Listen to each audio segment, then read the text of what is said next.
From high atop Fox News headquarters in New York City, always seeking solutions, never sowing division. It's Brian Kilmeade. Hope you had a great weekend, everyone. It's Brian Kilmeade back in action. So glad you're here.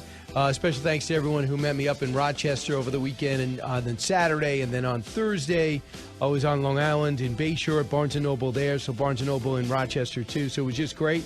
So happy to be back with you today because we're 8 days and counting into the big election, and we know the President of the United States will be at a big rally. No, he'll be at an event. He'll be at a service in New York, just a generic service in New York. Nobody wants to see the president. The former president's been in overdrive. Even the vice president's more in demand. It is sad. Joe O'Dea is going to be with us at the bottom of the hour.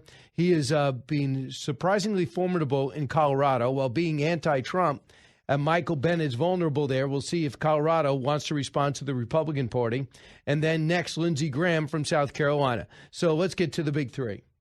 Now, with the stories you need to know, it's Brian's Big Three. Sponsored by Crunch Fitness. Interested in owning your own business in a growing $30 billion industry? Check out Crunch Fitness at crunch.com. Number 3. That's what Elon wants to bring back to Twitter is reasonable exchange of ideas. So what they would like to do is silence the people that have opposing viewpoints. It's a way to communicate. That is 100% true, and Joe Rogan's 100% right. Twitter and Musk's mitts and celebrities promise to exit. At least some are. Will that change the platform for you? Number 2. If people are upset with the status quo, which they clearly are, Democrats' only chance to hold on, especially in some of these Senate races, is to say the bigger risk is taking a risk on the other side. Staying with the status quo you don't like is uncomfortable, but not as bad. Amy Walter, Cook Report. Big races, the most contested contest, the final debates and rallies. It's the midterms, baby, and we have 8 days to go.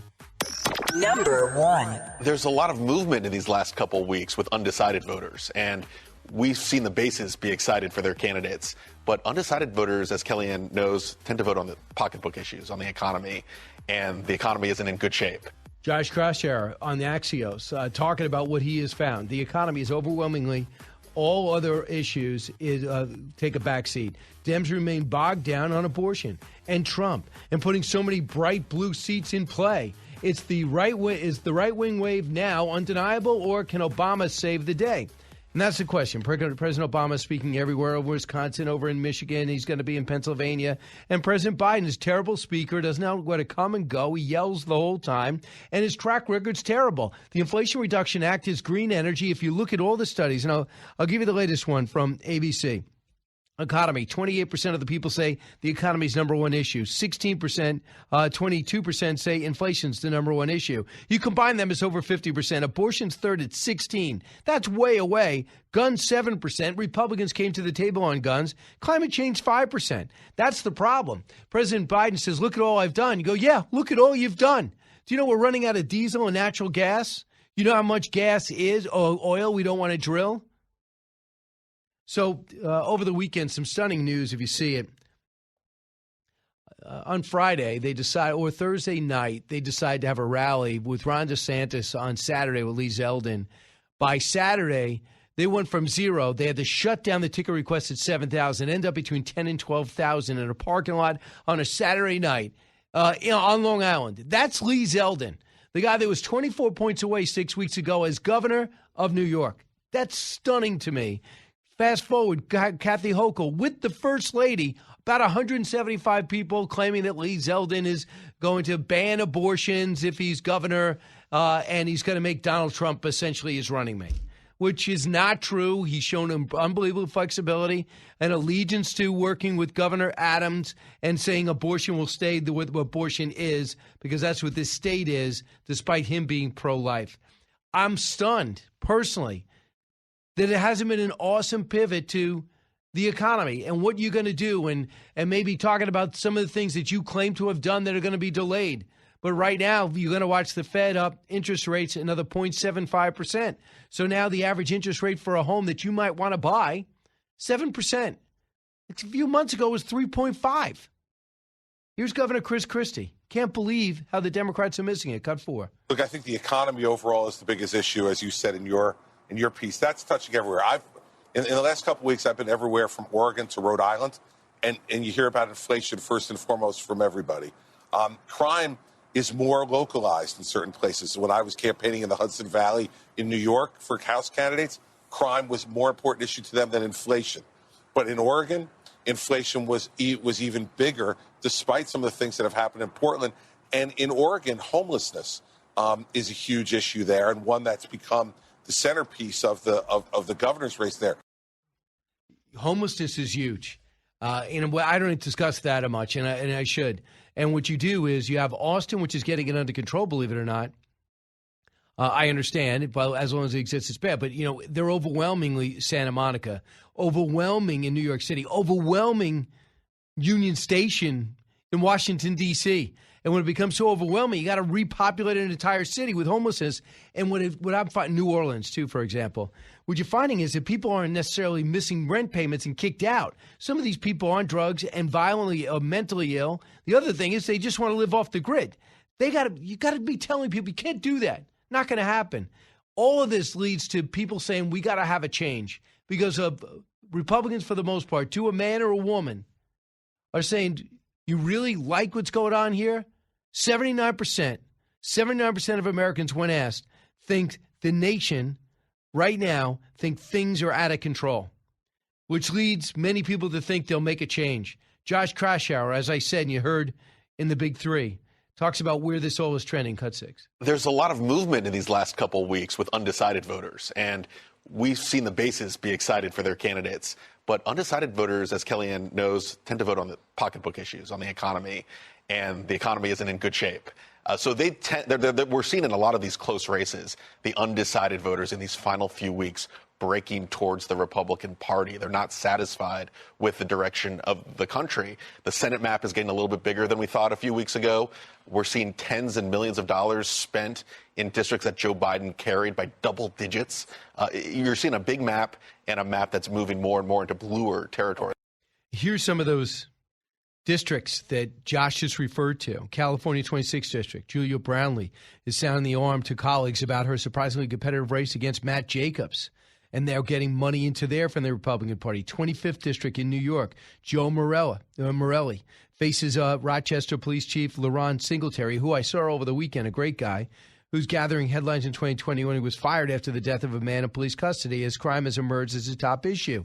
So Joe Morelli's getting a whole bunch of money now to try to stop LaRon Singletary, an African-American law and order guy. Pennsylvania's 12th. Progressive Democrat Summer Lee is running in this Pittsburgh-based district to replace Mike Doyle, a Democrat, against a Republican local legislature also named Mike Doyle. So listen to this. The money pouring in there. So that's where the millions are going. Democrats, the Republicans see a major flood, and they don't want to leave any money on the table. So when I come back, I have a lot more to say, obviously. Cannot wait to say it. So that's why I got to get Lindsey Graham on board. He's been working hard for Herschel Walker and others in Georgia and trying to get the word out that he's got to get back into the majority to save the country. That's how I feel. Brian Kilmeade Show. Don't move. Expanding your knowledge base. It's the Brian Kilmeade Show. Precise, personal, powerful. It's America's weather team in the palm of your hands. Get Fox weather updates throughout your busy day, every day. Subscribe and listen now at foxnewspodcasts.com or wherever you get your podcasts. From the Fox News Podcasts Network. I'm Ben Domenech, Fox News contributor and editor of the Transom.com daily newsletter, and I'm inviting you to join a conversation every week. It's the Ben Domenech Podcast. Subscribe and listen now by going to foxnewspodcasts.com.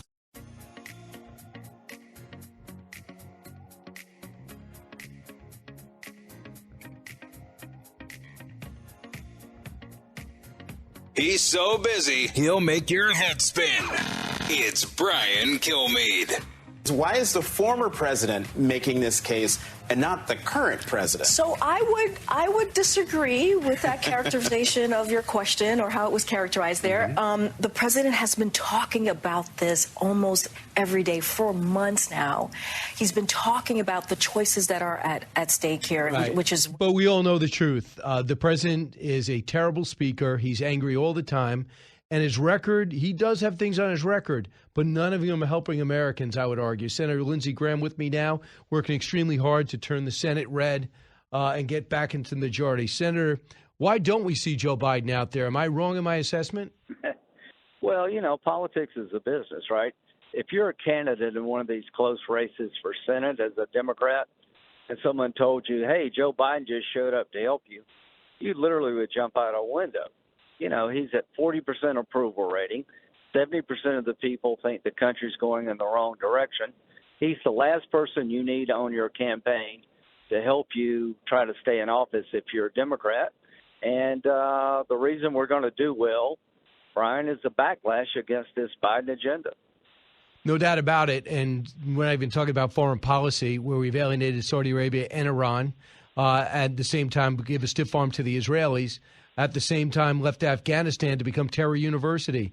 Not only, according to Scott Mann, not only is al-Qaeda and ISIS back, but bin Laden's son is running al-Qaeda back in Afghanistan. Why is the president getting a pass on this? Well, but what happened to Paul Pelosi was terrible and horrible. The guy's mentally ill. I mean, when a Republican gets attacked, we don't have the same coverage, right?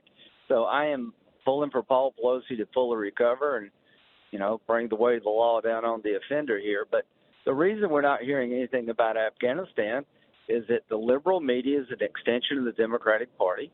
But the reason you don't see anything about a broken border, except on Fox, is they know that would be bad for the Democrats. And I hate to say it, but the New York Times, the Washington Post, and most of the main networks never cover anything of consequence when it comes to this broken agenda.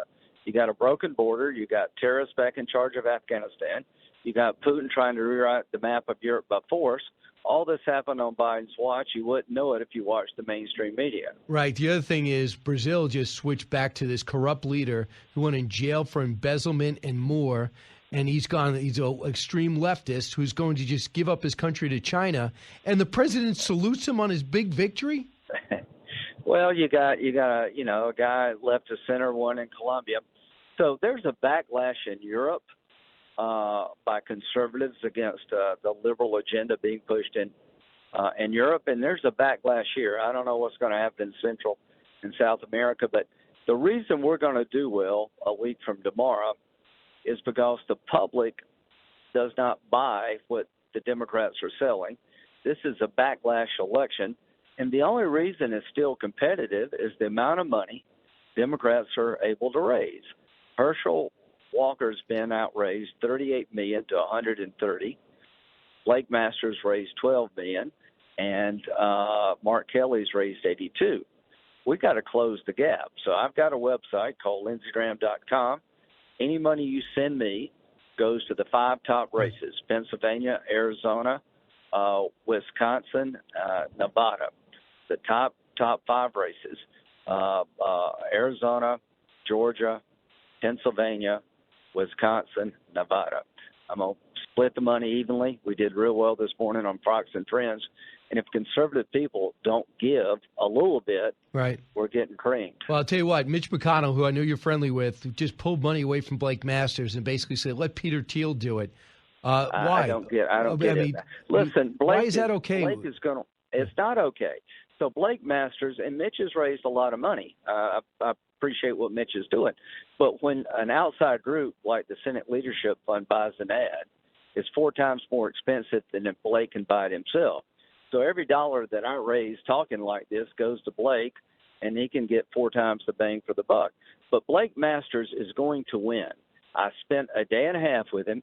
The border is broken. Mark Kelly's pretending not to be a Democrat. He's running away from the governor candidate. Kerry Lake, the governor candidate in Arizona, is doing an awesome job. Kemp is going to win Georgia. It's going to help Herschel. It's going to help Blake Masters. We just need to get some money into the campaigns here at the end so they can be competitive. Why we pulled out, I don't know. So, Senator Lindsey Graham, our guest, Senator Herschel Walker, I'm watching SNL. I see what late night television is doing. One of the biggest misperceptions is that Herschel Walker is not bright. You might not want to vote for him. That's fine. Go ahead. But why is it okay to attack a black man as not being bright? Because he's a Republican, that makes everything okay? Okay, This is really a good point. The biggest fear the left has is people like Herschel Walker running successfully as a Republican, because Herschel Walker has lived a consequential life by any standard. He's a Heisman Trophy winner. He played professional football. He has mentored soldiers, men and women who have suffered traumatic injury in the war. He's helped them share his life to help them heal their lives. He's a business person, very successful businessman. They marginalize him. They make fun of him. They mock him. And I can understand why Schumer believes that Warnock is a better fit for Georgia. From Schumer's point of view, Warnock is the perfect candidate for Georgia. But from a Georgia's point of view, Walker is a much better candidate than Warnock. So this belittling of black conservatives, women of color, Hispanic women are going to win along the border because the border is not secured. The Republican Party is becoming more diverse, and this is a nightmare for the liberals. They're trying to destroy Herschel because if Herschel wins, it resets the narrative that maybe we're not all racist in the Republican Party, and Herschel and others can inspire young people of color to think about being a conservative. That's what they're afraid of. Here's Barack Obama. He's on the stump saying you're looking to cut Social Security and Medicare, and you have no ideas. Cut 29. Here he is responding to the Pelosi attack. Cut 20. And nowhere did you see it more than in our politics, where suddenly you have politicians doing their best deliberately to stir up division, to make us angry and afraid of each other, just for their own advantage. And all of this was amped up, hyped up, 24/7 on cable and then on social media, that finds that it's profitable to promote controversy and conflict instead of facts and truth. So you really think that the Republicans, thinks Republicans are responsible for this? All I could say is that Barack Obama went to Georgia, Pep Warnock and Stacey Abrams, because they're both losing ground. He lost Georgia twice, but when he was in Georgia, he belittled and tried to humiliate Herschel Walker. He's going around the country, dividing the country, not trying to unite the country. I remember his presidency as a very divisive time. There would have been no Donald Trump without Barack Obama. And when it comes to foreign policy, he was a nightmare. He said the ISIS group was a JV team. They slaughtered the Yazidi people. He empowered the Iranian regime with money from a nuclear deal at a time the people were revolting against the Ayatollah. The bottom line here is that Barack Obama is the best they have. And if you look at what he did for America, I don't think it's going to sell. So this idea of trying to destroy Republicans of color is being done in a fashion because they're afraid of a breakout of the Republican Party all over the country in every demographic group. And it's going to happen in 2022. Mark my words. We're going to have more African-American and Hispanic Republicans elected in 2022 than any time in history. And lastly, Senator, that one more time, the address if people want to help you out. Okay, if you send lindseygraham.com, that's my website, I've set my site up to funnel money to the top 5 races on the Republican side. I'll end with this. If we get the House and the Senate as Republicans, the first bill we should bring up is border security, dealing with fentanyl. Gotcha. And we should do energy independence. So lindseygraham.com. Thanks, Senator. From the Fox News Podcasts Network. In these ever-changing times, you can rely on Fox News for hourly updates for the very latest news and information on your time. Listen and download now at foxnewspodcast.com or wherever you get your favorite podcasts. Hey, it's Will Kane, co-host of Fox and Friends Weekend. Join me as I share my thoughts on a wide range of topics, from sports and pop culture to politics and business. The Will Kane Podcast. Subscribe and listen now at foxnewspodcasts.com.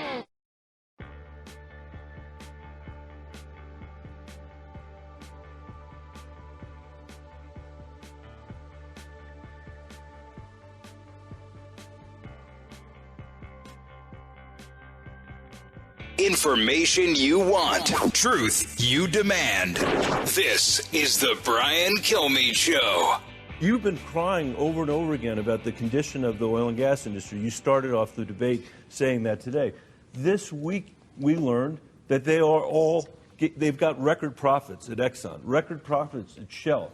And they're using those record profits not to help consumers here in Colorado pay at the pump, not to help on diesel, but to buy back stock, to do financial engineering. You should join me. I have a bill that would say they have to pay a windfall tax.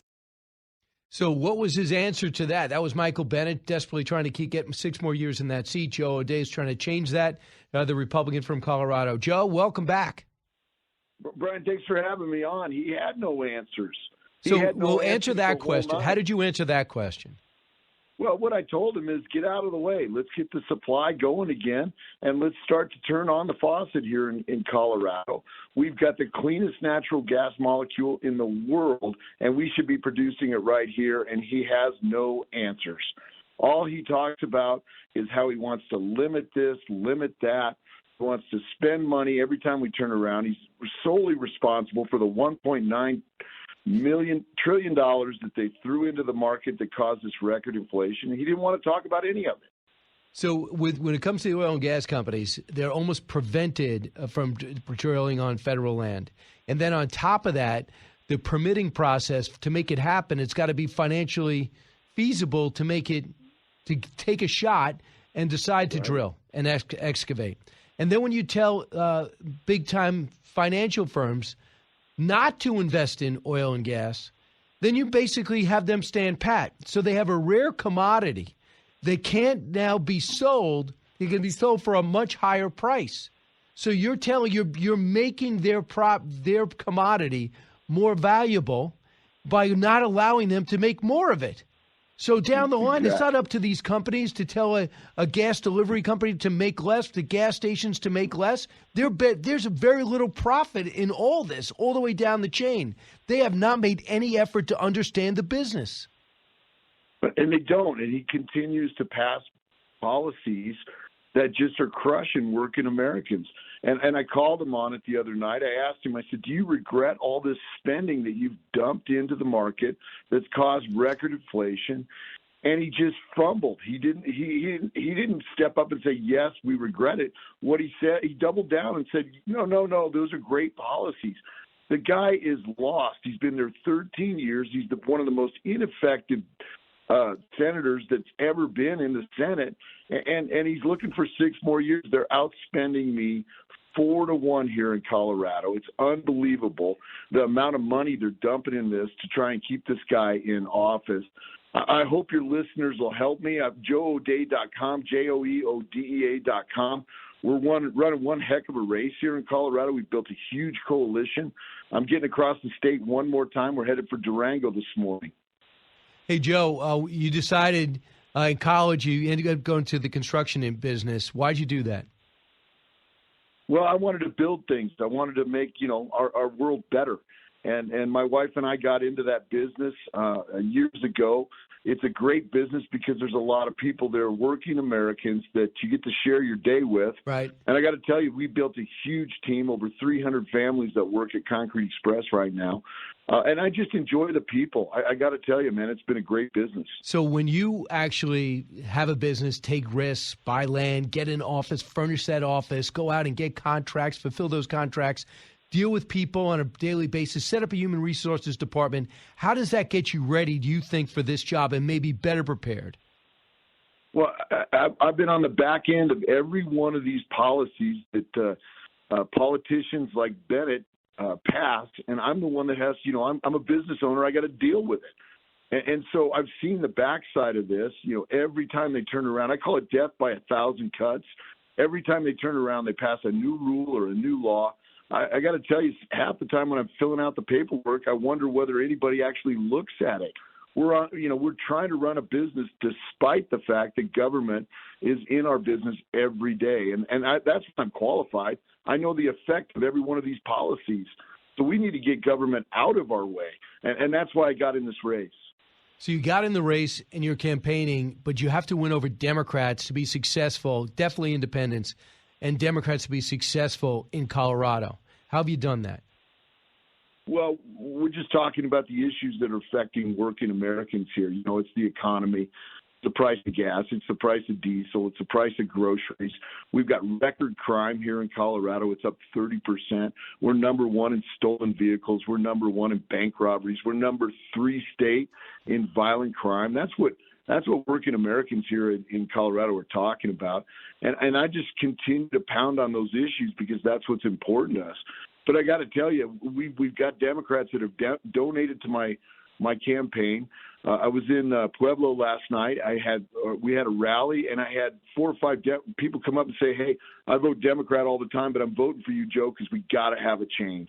So you said, tell me if I have this wrong, you said you'll almost be the Joe Manchin of the Senate. In what respect for Republicans? Well, we need representation for Colorado. We've got the most ineffective senator that's in the Senate right now. The Bureau of Land Management headquarters has moved out of Grand Junction because he doesn't know how to use his seat. We've lost Space Command at Colorado Springs because he doesn't know how to use his seat. I had a lot of respect for Manchin just, sitting down saying, "No, I'm not going to pass that. I'm going to wait until I get something good for West Virginia." And that's what we need in Colorado. Somebody's not afraid to stand up, be counted, and say, "You know what? You don't get my vote until I get what I want."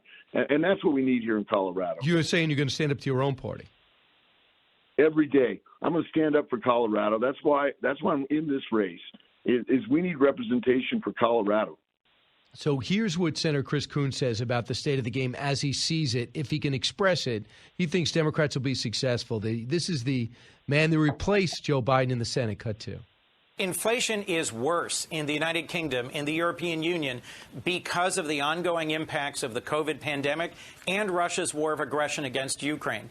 Our inflation rates are lower, but that doesn't make a difference if what you're seeing at the pump is high prices. Gas prices have come down $1.25 since the summertime. We are seeing progress in reducing gas prices. We've taken strong action to address the prices at the grocery store, both the Department of Agriculture and bills that we've introduced in the Senate. Democrats have concrete plans, and we have taken action to address the prices that I hear from voters they care about. Have you seen those plans? I haven't seen any plan. They passed an Inflation Reduction Act that won't do anything to lower the price of anything. It's going to actually raise prices. It's a tax. And then they're going to hire 87,000 IRS agents to come shake down working Americans and collect more tax from us. These guys are lost. It's a narrative that they're trying to make before an election because they know they're in trouble right now. They're dumping the strategic oil reserves so that they can keep the price down. I guess the midterms they view as an emergency. I don't see it that way. And as soon as we get through this election, they're going to back off and prices are going to continue to skyrocket. So just to give you an idea what's happened with the economy, Wolfgang Puck, most famous, you could argue, chef out there, says the luxury dining industry is feeling the pinch of inflation. In a recent interview with Yahoo, the world-renowned chef says it broke it down to point blank saying some of this thing has gotten out of control in terms of prices. So rich people are staying home. Also, what I find really worrying is diesel is now we are running out of diesel fuel. So, of course, what do trucks take? Diesel. It's going to drive up fuel. Fuel costs get driven up. Some trucks don't drive, and then the price of the food that they're delivering go up. So how the hell did we run out of baby formula? We're running out of gas. We have to use strategic oil reserve, and now we're running out of diesel, period. Yeah, working Americans are going to really feel it. This diesel is going to go up another $1 is what I'm predicting just because of the shortages. They've crushed our refineries. They've shut a bunch of the refineries down across the nation, which is helping to drive the price of diesel up. It's going to be really, really grim Christmas. We've got to make a change here in the United States, and it starts with Republicans on November 8th.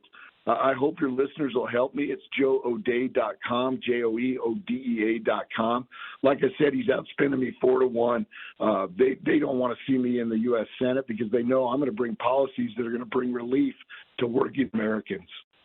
And Joe, if you have about a 3 to 4 point gap on Senator Bennett, how do you expect to close that gap? Aside from money, what's the closing strategy, the closing message? Well, look, we're winning with Hispanic vote here in Colorado, and I'm going to continue to pound on that, just get my message out. People want to talk what's important right now. It's the economy. It's the price of gas. It's this crime. We've got to get our borders shut down. Fentanyl is killing working Americans here in Colorado. We lost 1,900 last year to drug overdose. And that's the thing that's important to people across the state. I'm just going to continue with my message. It's a great coalition that we built. These people are tired, they're exhausted, and they're ready for some relief. Got it. Joe O'Dea, not shy, not worried about working hard, and he's sprinting to the finish. Joe O'Dea, 8 days and counting. Talk to you again. Thank you. Thanks again for having me on. I appreciate it. JoeO'Dea.com, JoeO'Dea.com. And we had Joe on One Nation a couple of weeks ago, and he's making a lot of noise. So when we come back, I'll take your calls, 1-866-408-7669. We're seeing a bunch of seats in play. Look at Tiffany Smiley out in Washington. Look what's happening with Lee Zeldin in New York. Look what's happening with the surge of Dr. Oz and Herschel Walker down the stretch. And look how many blue seats have to be shored up to stay in the Democrats' column. There's got to be a degree of panic. This is the Brian Kilmeade Show. Newsmakers and newsbreakers. Hear it first on the Brian Kilmeade Show.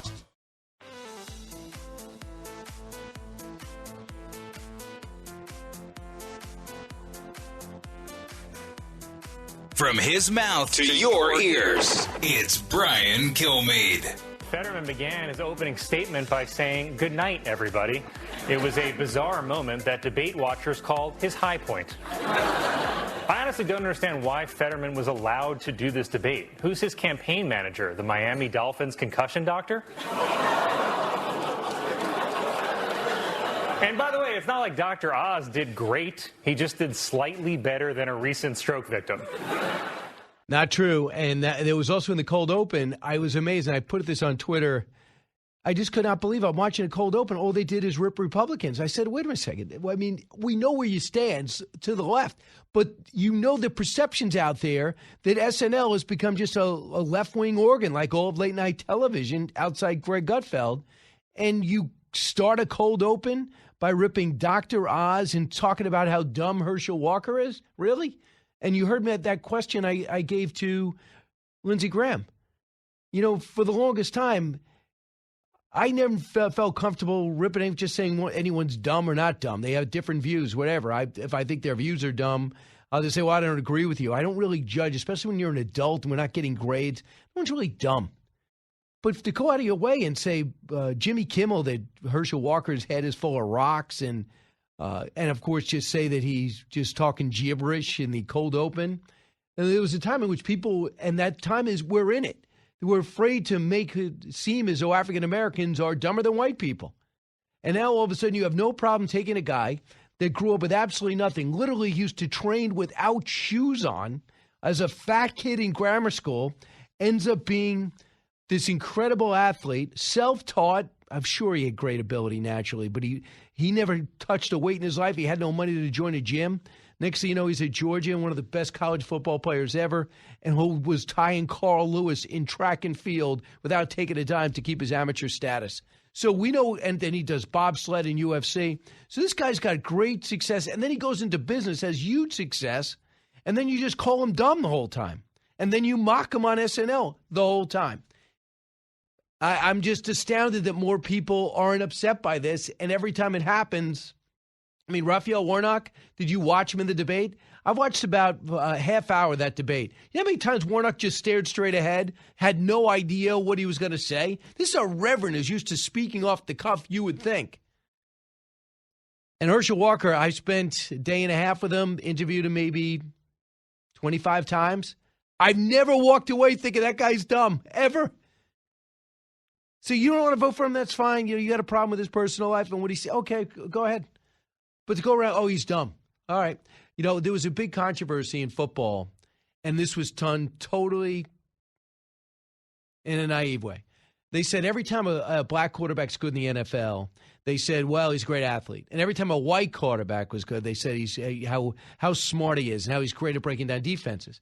And they said, you know, by keep saying that subtly, unintentionally, I think, you are perpetuating this myth out there that blacks are great athletes. That's the only reason they have success, and whites are just really smart. I go, all right. Point made.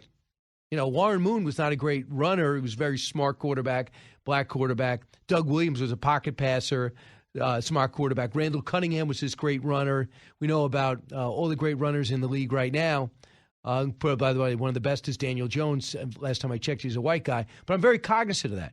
But that's where we were in this conversation until Herschel Walker starts running for president. Everyone's like, he's got to be dumb.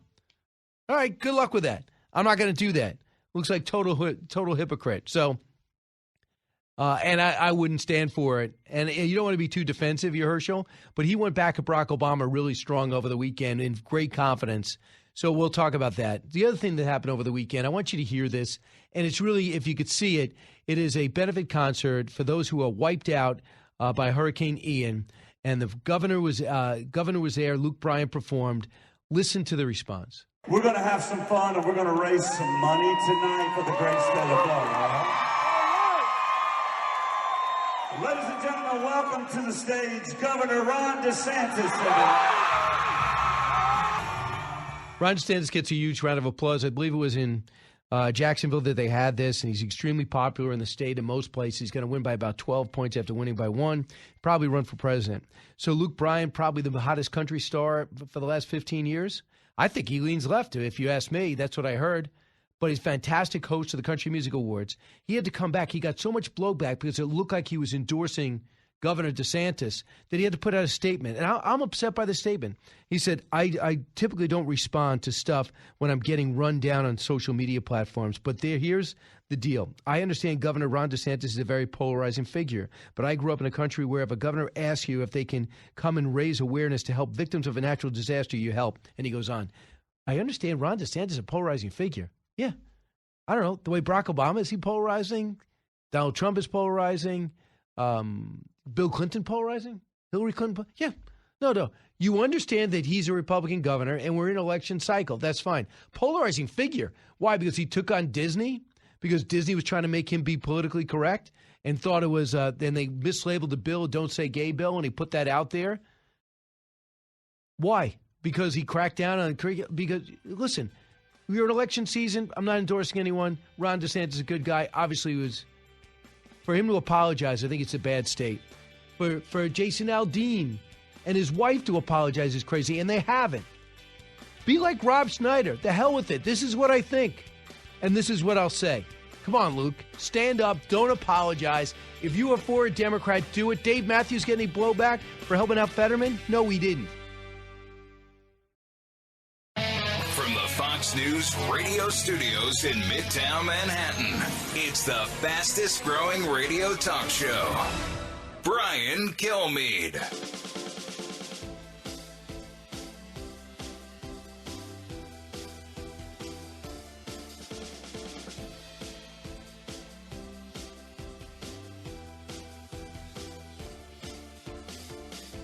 Hi, everyone. It's Brian Kilmeade. Welcome to the latest moments of the Brian Kilmeade Show. Hope you had a great weekend. We're back in action at 48th and 6th in Midtown Manhattan. Heard around the country, heard around the world this hour. Joined by Michael Goodwin of the New York Post and Frank Luntz, who thinks this country is heading toward in a dark way. Well, Frank's been saying that for a while. He does a lot of focus groups. I don't feel that way. I don't think things are great right now, but some things are, some things aren't. You look around the world, huge challenge with the pandemic. But I was struck by this, so I jotted it down. When asked if this country is in a bad place, 79% of everybody who took the survey said things are out of control. Wow. Also, CBS went on to say the biggest concern they have, 44% say the economy. 69% of the voters say the economy is bad. 56% of those who think it's bad are Democrats. They're in trouble. So let's get to the big three. Now, with the stories you need to know, it's Brian's Big Three. Number 3. That's what Elon wants to bring back to Twitter is reasonable exchange of ideas. So what they would like to do is silence the people that have opposing viewpoints. It's a way to communicate. Not going to happen. The billionaire doesn't need you. He just wants an equal marketplace. Twitter in Musk's midst. And celebrities promise to, I guess, exit. Will that change the platform for you? Number 2. If people are upset with the status quo, which they clearly are, Democrats' only chance to hold on, especially in some of these Senate races, is to say the bigger risk is taking a risk on the other side. Staying with the status quo you don't like is uncomfortable, but not as bad. Amy Walter of the Cook Political Report. Big races, the most contested contest, the final debates. It's the midterms, 8 days to go. Number 1. There's a lot of movement in these last couple weeks with undecided voters, and we've seen the bases be excited for their candidates. But undecided voters, as Kellyanne knows, tend to vote on the pocketbook issues, on the economy, and the economy isn't in good shape. And that is why the Republicans are putting millions, I should say, into a lot of these races that were bright blue. The economy is overwhelming all other issues. Dems are bogged down in January 6th, abortion, and Trump. The right-wing wave is reprimed. Michael Goodwin, New York Post, Fox News contributor. Yeah, you can follow him, mgoodwin_NY Post on Twitter. Now I'm sure you're back on. Michael, welcome. Can you believe the Democrats have been so slow to pivot to the economy? And now that they're there, they say, oh, the Republicans are going to take your Social Security and Medicaid away. Really? Are we doing that debate again? Well, look, Brian, I mean, as you were just saying, that the fundamentals of this country, which are the economy and crime, inflation, of course, being part of that, are against the Democrats. And so all they can do, as Amy Walter was saying, is make it seem that Republicans are extreme, that that's how they're bad. So they'll take away your rights. They'll take away this. They'll take away that. Throw it up in the air. Say Social Security, Medicare, abortion. It is because the Democrats cannot run on their own record. I mean, it's a rather extraordinary thing when you think about it, that, as you said, 56% of Democrats think the economy is bad. Well, how are you ever going to get independents and Republicans to vote for you if even a majority of your own party thinks you've done a lousy job? So it's a real uphill climb, and I think it is a testament to our polarization, frankly, that this election is even close. I mean, given the Democratic record, this should be an absolute and total wipeout of virtually every Democrat on the ballot. I mean, but I see some of them now, Blumenthal in Connecticut, for example, talking about Richard Blumenthal in the Senate, how much he has supported police. Right? I mean, you're getting Democrats even now claiming they support police when we know, the public knows, their party is the anti-police party. I mean, it's just extraordinary what a hole they have dug for themselves and the disgraceful way they're trying to pull themselves out, or I should say, the way they're trying to pull the public into the hole with them. True. And I thought about you with this exchange. So Chris Sununu, just one of these, I think, I enjoy listening to his interviews. He's enjoying the job. He did not endorse Don Bolduc, and Bolduc called him, so he said he sold him soul out to China. He put it all beside him and said, listen, I want him to beat Maggie Hassan. That's okay. So Chris Sununu's on with Meet the Press, and I thought his reaction is much like our conversations. Cut 16. Why are you supporting an election denialist, and do you think the inflation issue is enough to sort of rationalize support for somebody who thinks school buses of voters are going to show up in New Hampshire? Yeah, let me tell you, you're in a bubble, man. I love you, Chuck, but you are in a bubble if you think anybody is talking about what happened in 2020 or talking about Mar-a-Lago and all that. I know the press loves to talk about it. People are talking about what is happening in their pocketbooks every single day. And he went on. But he just sat there and go, what are you talking about? For people that meet people as opposed to people that do what I'm doing and you doing. I'm with more normal people than I'm almost anybody, I think, who's lucky enough to have these jobs. And nobody's talking about Mar-a-Lago, whether you're a supporter or not. And that's what Sununu is just amazed at what comes at him when he goes on these shows. Well, when you look at the mainstream media, I mean, it is as though they're on a different planet. I mean, they write about people who are unhappy with Biden as though there's something wrong with them. They don't really have the full picture.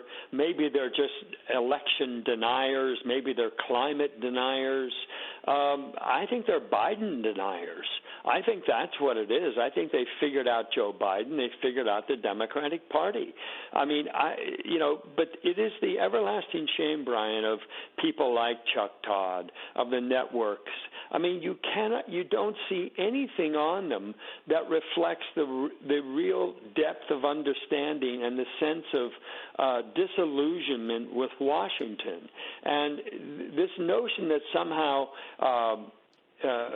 anybody who doesn't agree that the Democratic Party is the way forward, that there's something wrong with them, they're misinformed, they're ignorant, they're bigots, all of these labels that the left media keeps throwing on those who don't buy the Democratic Party line is really disgraceful in the history. And I don't ever recall any time, even in my life or history in general, where we've had such a one-sided media that is so destructive, I know, and so propagandistic in its ways. I mean, this is a free country. Somebody should tell the media.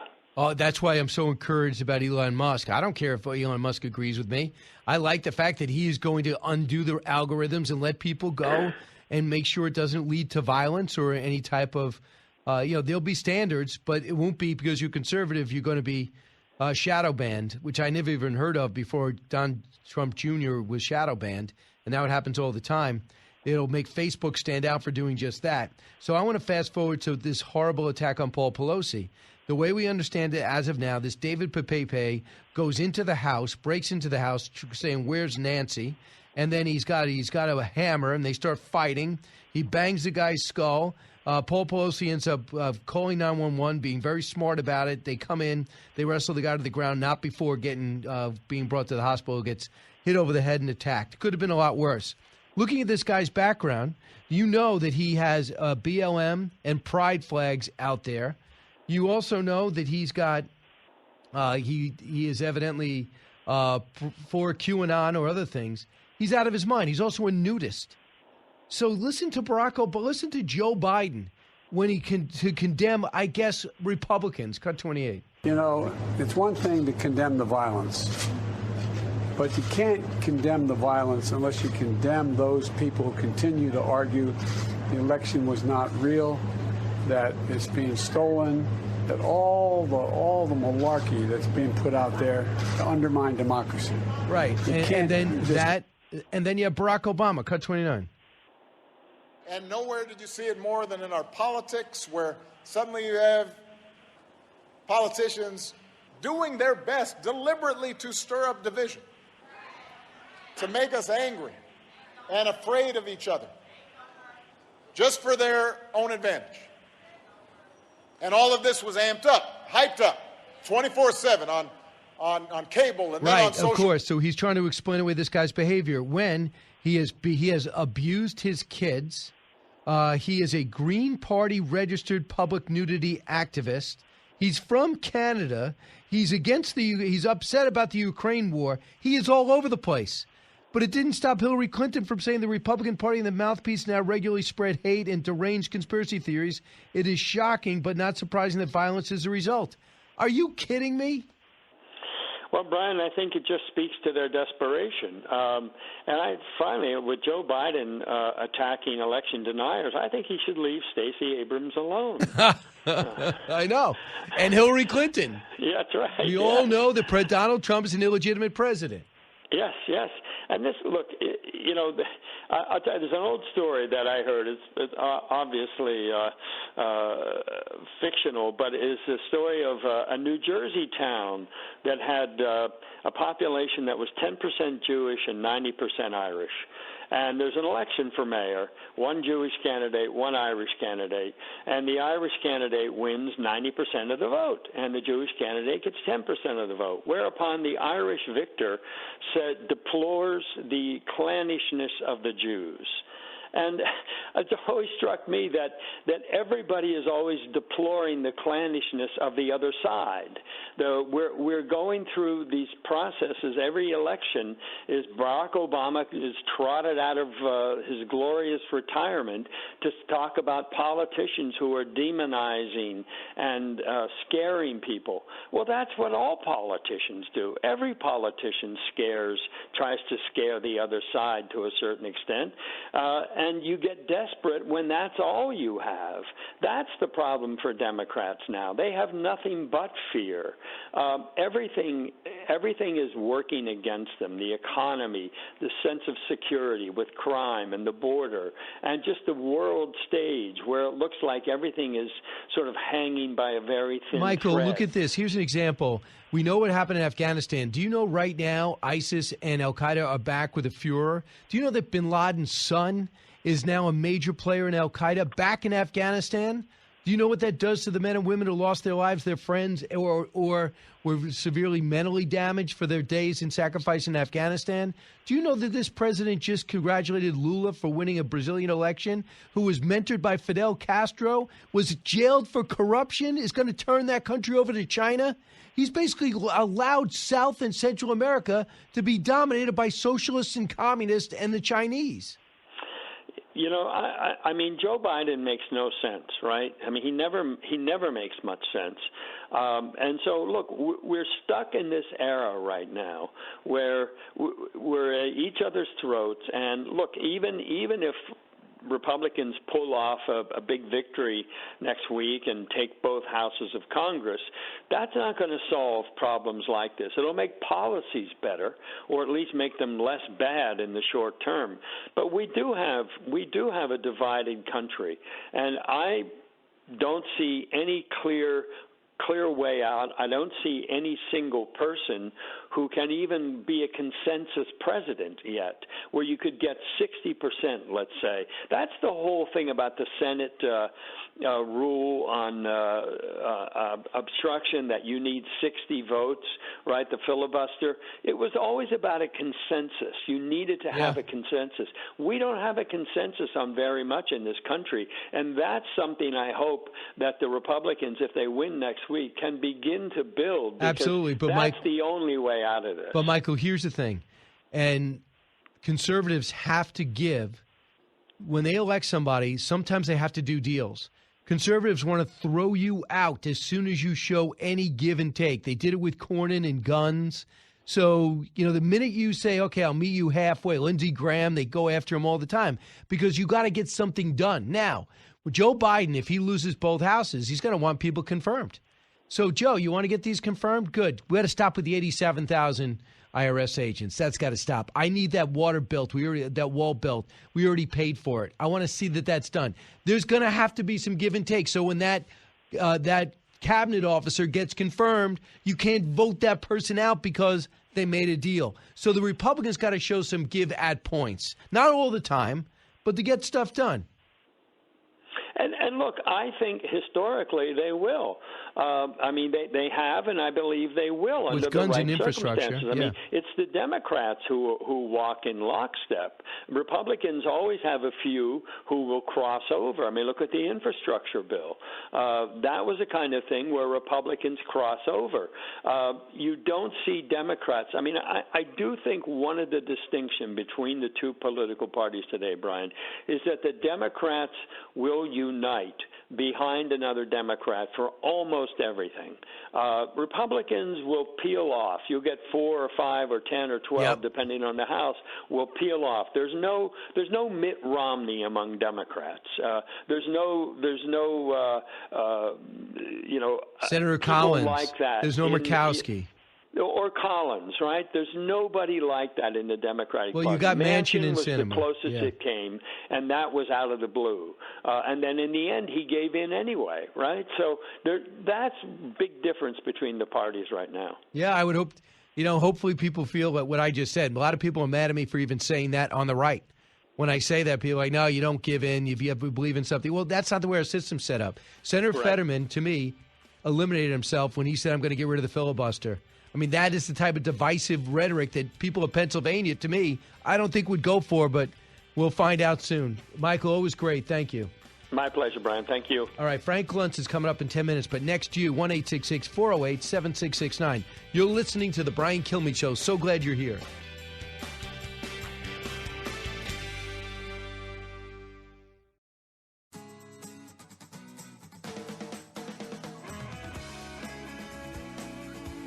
A talk show that's real. This is the Brian Kilmeade Show. These are master manipulators. they have this conspiracy going all across America to try and convince people that in Democratic states they're not as safe. Well, guess what? They're also not only election deniers, they're data deniers. The safer places are the Democratic states. That is Governor Hochul with the most bizarre way of handling rising crime, saying data doesn't say it, but if you feel that way, I'll go along with it. Over the weekend, she had an event with the First Lady, Jill Biden, 175 people. I know a few people on the police force there that had to work security. 175 tops, said all types of things, which I know politicians do, that aren't accurate, that Lee Zeldin helped support Donald Trump. It was all part of January 6th and is going to make abortion illegal in New York State, none of which are going to happen.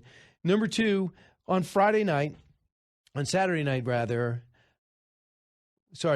was Hochul. Saturday night, Lee Zeldin went with Governor DeSantis. Word came out on Friday. By Saturday morning, they had 7,000 requests to attend, no charge, obviously. And then by the end, there was over 10,000 there. They had to cut off the number of people that showed up on a Saturday night on a parking lot on Long Island to watch Lee Zeldin and Governor DeSantis. If you don't think New York, much like Washington State and Oregon, are dying for change because people are dying, you are absolutely wrong. What it would mean, will they come back all the way? Would Democrats really jump into the Republican column? Are independents there already? We're about to find out, but the numbers are ominous for Democrats.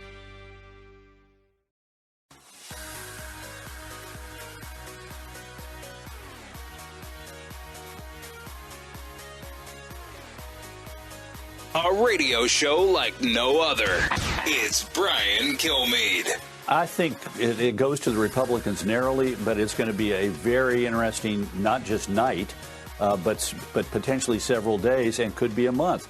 I say several days because Wisconsin, where there's a critical race, Ron Johnson, and Pennsylvania don't allow local election officials to begin working the mail-in ballots, the early ballots, until the polls close. But it may be several days before, in a close race, before we know who wins in Pennsylvania or Wisconsin. Right. I feel pretty good about Wisconsin that we're going to know relatively early, but both of those states have this odd quirk in their law. Yeah, that's true. And you know who else feels that way with Karl Rove?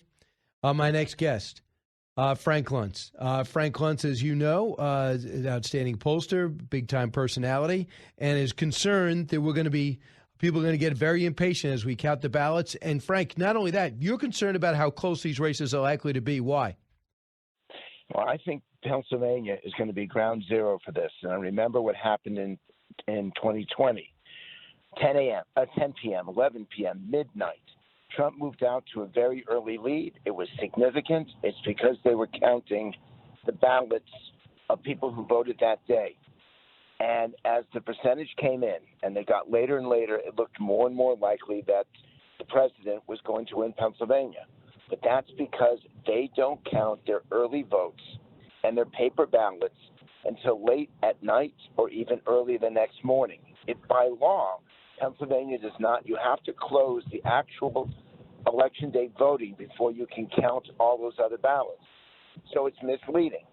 So we kept hearing that votes are being dumped. It wasn't dumped. It was counted. Republicans vote on election day. Democrats vote before. Republicans vote at the ballots. Democrats vote at early, and they vote on paper. And that's a very big difference, and it causes people to misunderstand what's actually happening on Election Day. And you're worried that the longer people go out, the more they'll doubt. And I think the one thing we've done a pretty good job on is having everybody realize for the last 10 years it's been building up from George W. Bush is an illegitimate president because his brother delivered Florida for him, even though Al Gore didn't say it, so many other people did. And then even remember the pushback when James Clyburn and others said Ohio really went to John Kerry, and there was a big effort to flip Ohio and their electors. That didn't help. 2008 was definitive, as was 2012. And 2016, we remember the Russian hoax that went on for 2.5 years, and Hillary Clinton say even Donald Trump knows he's an illegitimate president. And the culmination in 2020 when the president still didn't admit that he lost, even though there's no proof that he didn't lose. And so we end up with a lot of people doubting. Having said that, so many states have taken it upon themselves to shore up any problems that they had. Don't you think that there's a sense in this country that people feel better about the integrity of the process? No, they actually feel worse. And one of the reasons is this argument about voter suppression. And it is simply not true. You now have in a state like Georgia, whose Democratic gubernatorial candidate has made a career off of accusing Republicans in general and those of the Caucasian persuasion in particular of somehow keeping down the black vote. And it's not accurate. In Georgia, you can vote at night. In Georgia, you can vote on weekends. They've had early voting now for days.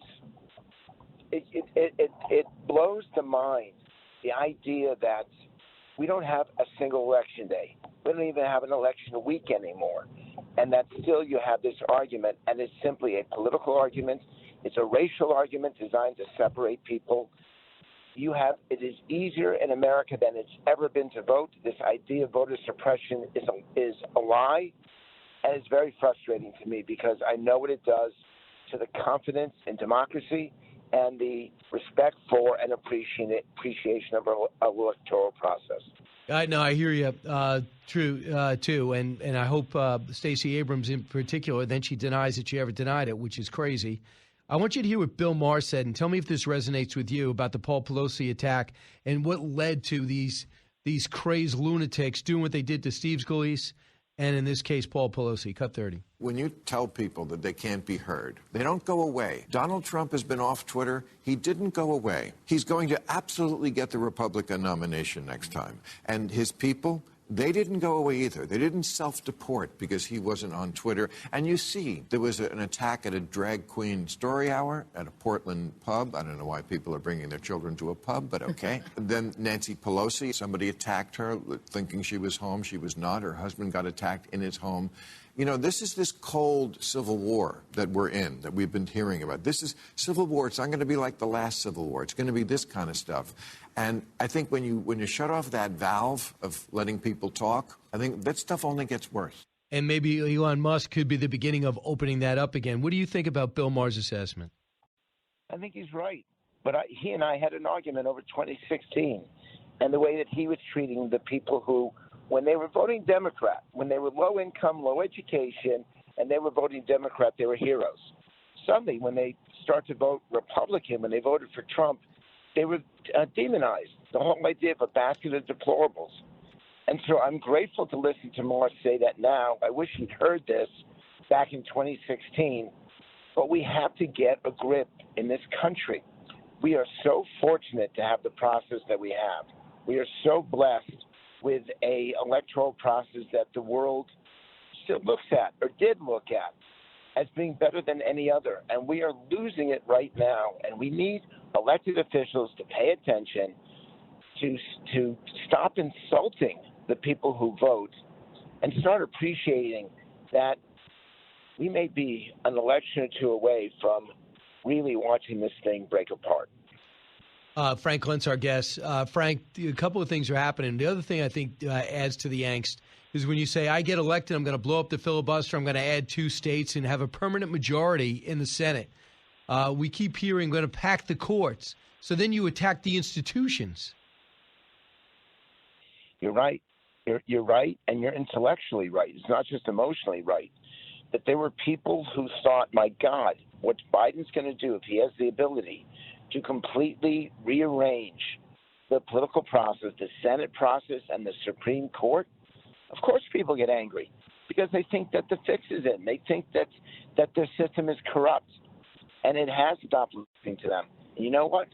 If they've been able to do that, God knows what would have happened to this country.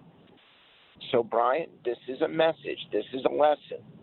If and when Republicans do well in this election cycle, I'm not interested in revenge.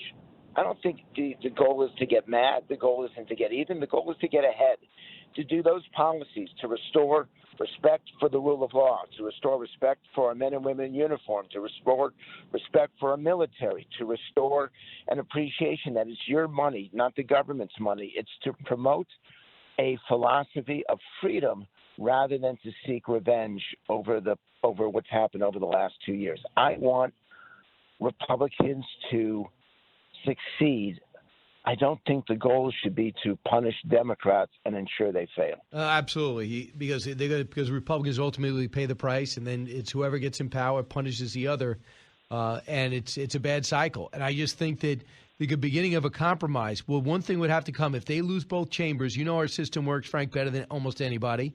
You know the president's going to want some people confirmed in the Senate, right? Okay, how are you going to do that? Well, we got to wheel and deal. Those 87,000 IRS agents. You know that pieces of the wall that's rotting in the middle of the desert that the American people paid for. You want X, Y, and Z confirmed? Let's do a deal. And when we start doing deals again and start debating the who got the better of whom, I think that's more of a healthy debate than who's in charge and who's punishing who. I agree with that. I would change the language. You know that I'm a language guy. So I would say that we need to cooperate. We need to work together side by side. Because that's really, and yes, it is a deal. You are correct. But I would use a slightly different language because I'm really nervous that we have lost the faith in the system. And I want people to believe in it again, but it has to be earned. Belief isn't just given. It has to be earned and it has to be deserved. And by working together side by side, by rolling up your sleeves and actually getting the job done, then the American people can feel comfortable again that their system works, and that in particular, it works for them. And for those people who want to deny an election, take these next week, and if you haven't done it already, check out your system, your district. Feel comfortable with your vote. But once you cast that vote, accept the result. Because this is the time to go out, elect the people that are going to set up the criteria, whether it's a signature match or whether it's ID is going to be needed, whatever it is. Find out about it, understand it, and don't tell me afterwards when you don't like the result, we're going to look to overturn it and you were cheated. So do your homework now. Frank, appreciate the work you do. Hey, Brian, that was a great conclusion. You should play that every hour on the hour to remind people we got 8 days. And that I could not have heard anyone say it better than what you just did. Thanks, Frank. Appreciate it. Frank Luntz weighing in before 8 days from this election. When we come back, Ryan Zinke having a hard time in Montana getting that brand new congressional seat. I'm surprised. The Navy SEAL with conservative credentials, successful as a House member, very successful Secretary of the Interior. What's going on? The congressman, the former congressman and cabinet secretary from Montana joins me next. Coming to you on a need-to-know basis, because, man, do you need to know. It's Brian Kilmeade.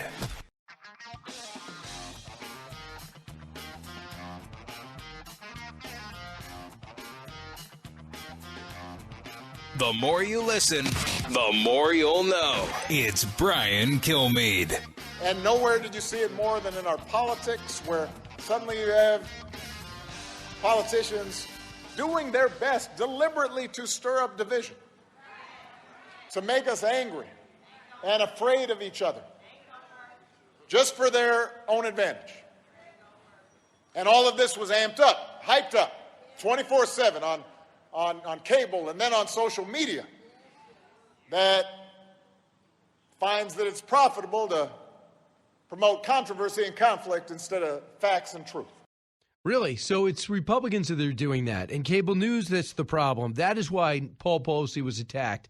Wonder why Steve Scalise was attacked. I wonder why we're watching the Jim Crow 2.0 as President of the United States and ultra MAGA Republicans being the extremist and the problem. I wondered if that divided it all. Let's go to a real expert, Ryan Zinke, the former Navy SEAL, congressman from Montana, and cabinet secretary. Ryan Zinke, as your quest to be the first congressman to serve the 1st District of Montana, welcome back. Great to be with you as always, Brian. I can tell you what, if defending the Constitution of the United States against all the enemies, foreign and domestic, is wrong and somehow is dividing our country, I'll take that badge of honor. Right. I mean, when this happens with Paul Pelosi, do you see this guy's background? This guy's background, he's an absolute nut job, BLM flags from Canada. He's a Green Party member with the Pride flag who also likes QAnon and the MyPillow guy. So to label him a Trump disciple or a right-wing extremist is as insane as he is. Well, and look what happened. You have the wonderful cities now: San Francisco, Portland, Seattle, Chicago. There, at one time there were beautiful cities. You could walk through the streets with safety and pride, and now look at them.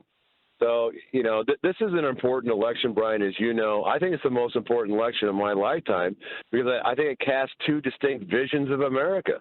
You have the abandonment of Joe Biden. He's abandoned God. He's abandoned our kids. He's abandoned environment by letting our forests burn down in the West. And he's abandoned our troops in Afghanistan. This is a party of abandonment. And, what I'm seeing is that people are going to vote. But, Brian, if people don't vote, if people don't go out and vote, this election, and we're in deeper problems than just this election, because it shows that people don't care. And we have to care about our country because it affects every citizen that this country succeeds. And the Biden administration has been a disaster. Right. And I will say this. People are voting. The advance vote is way ahead of the 2018 pace, which was significant. Right now, 15 million have voted already. 1.5 million in Georgia already. 780,000 in Pennsylvania. How's it going in Montana? We're facing good wins. If people come out to vote, we'll win. If people don't, again, we're in much bigger problems in this country than just an election. Well, we're feeling the same thing. We're feeling inflation is crushing, the average family. We're feeling energy prices, no border, and there's a lot of fear, uncertainty, and doubt, Brian. And, fear is the most used word in the Bible 365 times, mostly fear not in that context. But there's a lot of fear, angst, and anxiety of the direction of the country. And it's encouraging that people say enough's enough. Boys should not be playing girls' sports, and puberty blocking should not be introduced in high schools. And it should be critical thinking rather than critical race theory. And you have Governor Youngkin, who basically won on that message with education leading the charge, and Democrats are slow to acknowledge the economy's got considerably worse since. And I don't know what the rates are like on average in Montana, where you get a lot of land for your dollar, reportedly. In fact, you've told me that. But as opposed to Long Island and New York. But now with the interest rates around 7%, if you're going for a mortgage, a fixed rate, that's pretty significant. People aren't going to sell or not going to buy. Well, you're exactly right, and to your point about what we're seeing, the standard and the building block of America has been the American family, and when the American family is under duress for a lot of reasons, what we see, the fundamentals of this country become a lot tougher. So we got to focus on building back the American family. And, if we bring energy costs down, we curb spending so inflation is down. Somewhere between 1.5% where it should be. Interest rates will fall down. But, Brian, on affordable housing, which is across Montana and across the country, I think we got to look at bringing the cost of mortgages down per month, the price. And I think you got to go to a 50-year mortgage, and I think the government can back that. Doesn't mean you're going to stay in the house for 50 years, but how wealth is accumulated over time for most Americans is buying a house. Buying something where you can have equity over time. But when you're locked out because your monthly payments are too high, either cost or interest rates, you're really locking out of a lot of America from accumulating long-term wealth over their lifetime and not being able to participate in the American dream. What kind of influx? I know a lot of people seem to be moving to Montana. What has that done for your race? We're talking to Ryan Zinke. Well, there's two types. There's refugees that feel pain from their conservative views being assaulted, so they're coming in. And we have some missionaries that want to spread the gospel of socialism. It's a little mixed, but Montana still remains a sanctuary of freedom, beautiful country.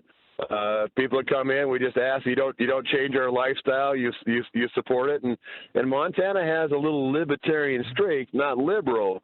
We just don't like to be told what to do, and we especially don't like to be told to by a government that is blind, deaf, and dumb of our values.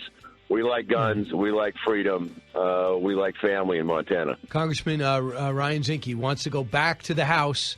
And this time in the majority. So Help him out. Congressman, always great to talk to you. Great. You can follow us at ryanzinke.com. Appreciate your support, Brian. I look forward to seeing you again. Absolutely.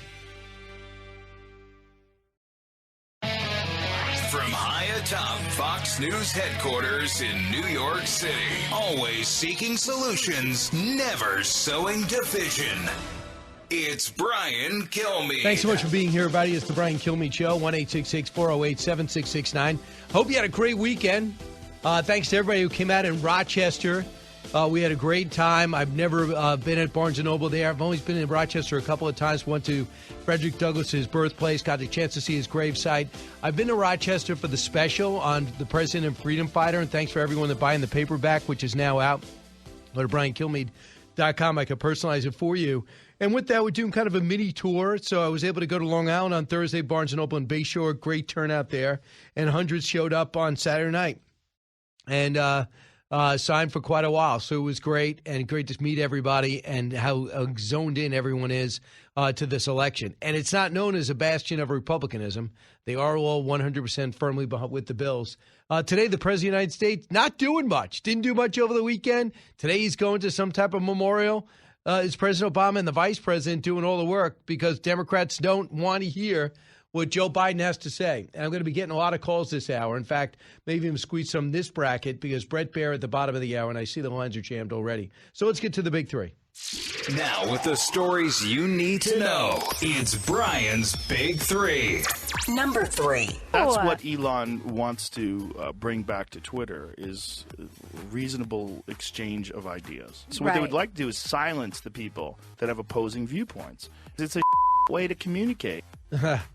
Joe Rogan laying it all on the line for Twitter is exactly what we hope for. Twitter in Musk's midst. And celebrities are looking to exit. Will that change the platform for you? Number 2. If people are upset with the status quo, which they clearly are, Democrats' only chance to hold on, especially in some of these Senate races, is to say the bigger risk is taking a risk on the other side. Staying with the status quo you don't like is uncomfortable, but not as bad.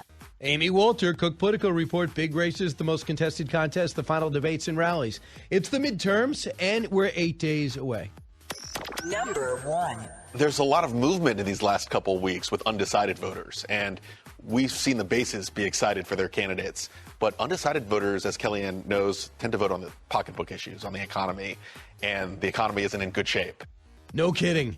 I didn't think so. The economy's overwhelming all other issues. Dems remain bogged down on abortion, Trump, and everything else. Now some blue seats might turn red. Is the right-wing wave now undeniable, or can President Obama save the day? So if you look at that so-called generic congressional poll, USA Today, Suffolk does one, 49-45%. It was now in favor of Republicans. 16% of the voters who were undecided end up breaking towards the right. Now it's only down to 6%. We'll keep this in mind after this election. We'll see where we go. Now, Zeldin, unbelievable weekend. This is why I know Republicans are seeing polls that show that this guy can win. Governor Youngkin is here today in Westchester County, because I'm in Manhattan, and that's up north of us. And then over the weekend, on about Friday morning, Zeldin and DeSantis have been friends since congressional days. He said, listen, I'm going to come down and do a rally for you Saturday. So the Zeldin camp put it out. They had 7,000 invites, had to shut it off. Between 10 and 12,000 showed up to a parking lot in the middle of Long Island. Why would they do that? Because they believe in Zeldin and they love DeSantis. 8 days to go. You cannot tell me momentum's not there.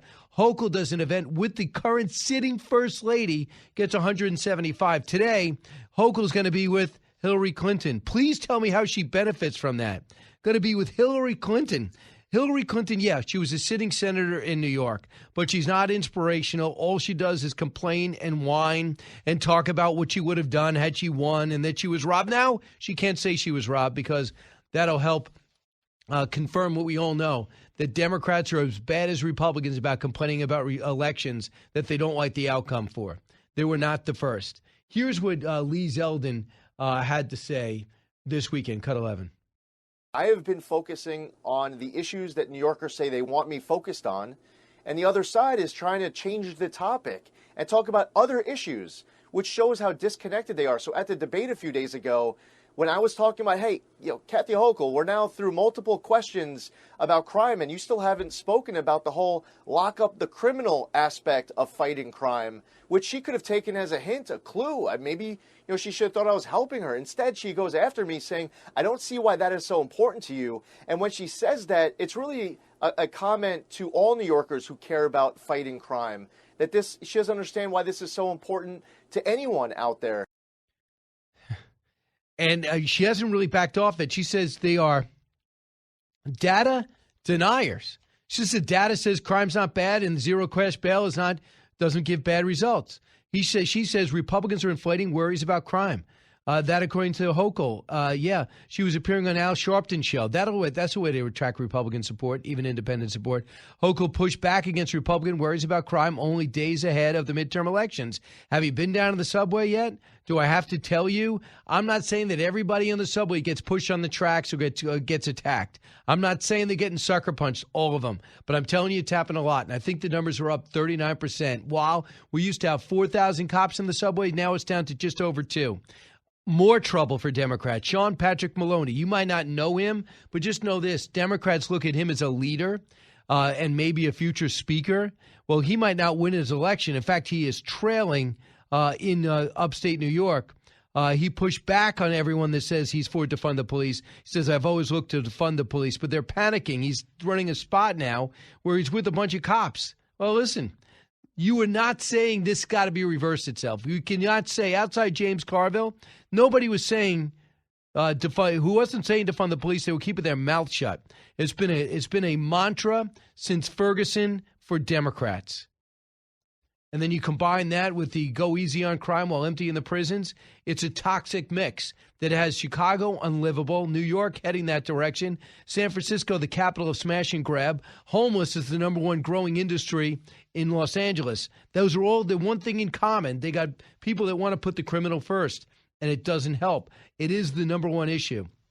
So listen to this exchange with one of the hottest races in the country. Another up-and-coming star in trouble, Stacey Abrams, trailing by as many as 8 points against Brian Kemp when she said she was robbed and didn't really lose, that she was stolen. The election was stolen from her.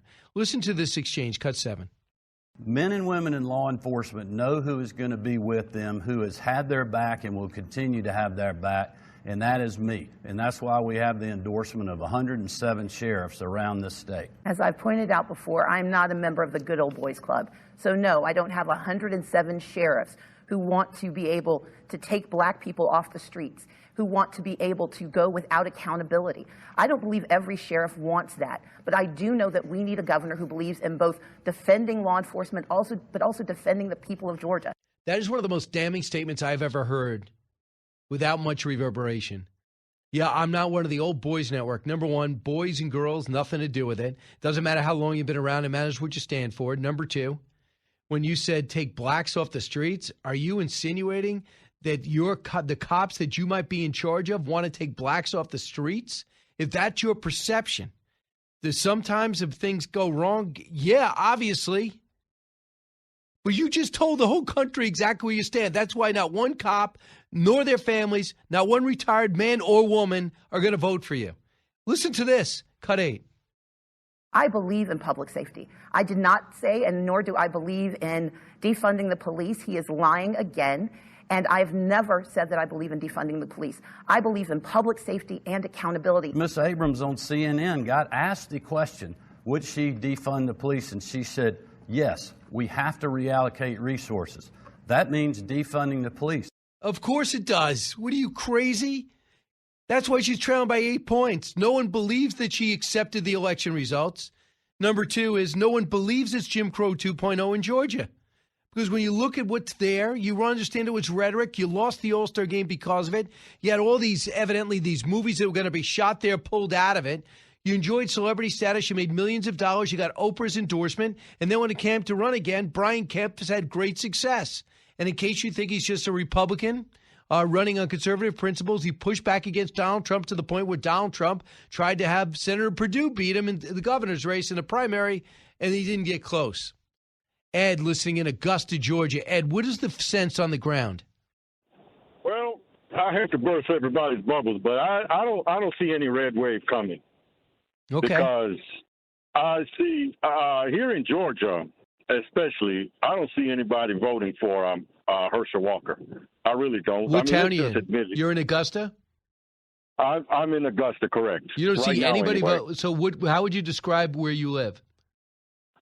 I live in Duluth, Georgia, in Gwinnett County, and I can tell you right now, a lot of people are coming out there out of fear because they think it's going to be a red wave. A lot of independents went out and did their own research, and they figure out what the Republican Party is all about. I'll be honest with you. What do you think it's about? What's going on. What do you think it's about? Well, I see what's going on. What happened in England, when you put Republican policies into effect, it damn near ruined the English economy. No, it didn't. Yeah. The woman came out there and she said she wanted to cut taxes, had no idea how to implement it. It's not like she almost destroyed the economy. She came out and says, I want to cut taxes on the people that make the most money. She didn't destroy the economy. And look what happened. Look what happened. The British pound tanked, and she's out of office So right do you now. think that if people want to cut taxes, that our economy is going to tank? Well, every time we cut taxes in this country, sir, it always leads to disaster. Well, how's it going now? Is Joe Biden a tax cutter? Well, just like I was telling your call screener, I don't see anything wrong with this economy. When you have 3% unemployment, the only thing I admit is inflation is too high. But my son quit his job a couple of weeks ago, got another job making $23 an hour. If we're in a bad economy, you know what? I'm all for it. Well, congratulations to your son. But if you look at the economy right now, you have not had inflation like this in 40 years. And for you people to point out to Western Europe's worse, well, Western Europe's is basically socialist with their socialist programs. That's why they've had zero growth. If you look at China, you look at Japan, you look at Australia, Mexico, for all their problems, they have lower inflation than us. And for one thing, I don't know, 79% of the country say the economy's bad. So your son got another job and you think the economy's good? Well, there's jobs all over the place in my state. Absolutely. Listen to this. The current unemployment in Georgia Absolutely. is under 3%. Unemployment's great. You know how many open jobs there are? 11 million. Do you know how many people need work? 7 million. The big story is, why are those 7 million still without a job? And why are 11 million jobs open? Why is 62%? Why only 60% of the American citizens working right now when the number should be 69%? Because we've given so much social spending to these people. There's no sense of working. They're not signing up for the military. The president's embarrassed us overseas. He is actually gutting the military. He's sending our armaments over to Ukraine, which I'm glad about, but he's not replenishing the contracts. So we're not making new weapons now, even though we give him billions into the Pentagon. So I'm glad things are going well for you, and I'm pretty sure most people would disagree with you. But let's find out. Mike, listen on WNDB. Your last caller, he needs to know more, doesn't he? He needs to know that 79% of the people think that this country is out of control. That's what you've been reporting all morning. Brian, after your last guest, Frank Luntz, was on, I'm going to ask you the question that all Republicans were going over in their mind when they heard him say it. He said, we need compromise. The Republicans are about to win, and you know what? We need compromise. Brian, a rhetorical question. Why is it when Republicans win or they're about to win, we need compromise, but when the Democrats win, elections have consequences, don't they, Brian? True, but to Larry, good point, Mike. Good point.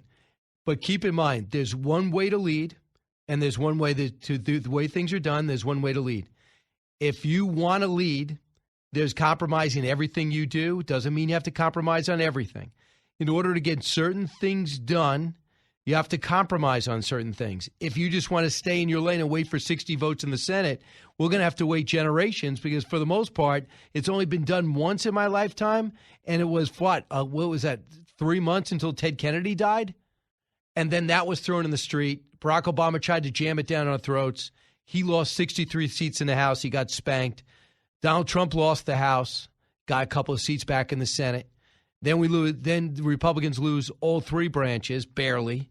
So in the meantime, if you want to have long-term success, not all the time, in certain areas, there should be compromise. But no one's talking about that. He's not going to, the Republicans, if the best case scenario, they get the House and the Senate, right, Mike? Yes. Right. If they do that, they don't have the White House. So this guy's going to be vetoing everything nonstop. To override the veto, you need 2/3. We don't have that as a country. So we're going to be sitting there in a stalemate. If that's the goal, okay. But if there are certain things that you could do to get that wall built, I'm for it. To get to get those 87,000 IRS agents off the books, I'm all for it. If you could accomplish your goals by giving in certain other areas, I'm for that. That's my point. Argument, Brian. Excellent. All right. Listen, I don't want to rush anyone off the phone, so I'm going to come back. I see you all up there. I'm going to get to your calls. I have no problem if you think you heard that caller. I like that caller called. But when you say that the economy's good because unemployment's low, that's Joe Biden. But the bottom line is, look at this number from CBS. 69% of voters say the economy's bad. 79% think things in our nation are out of control. 44% say their number one concern is 56% say the number one concern is the economy, and 69% say it's bad. This is a CBS poll. It doesn't go out of their way to attack Joe Biden's America. 1-866-408-7669. Bottom of the hour, I'm going to talk to Brett Baer. But next, I talk to you. Brian Kilmeade Show. Both sides, all opinions. It's Brian Kilmeade.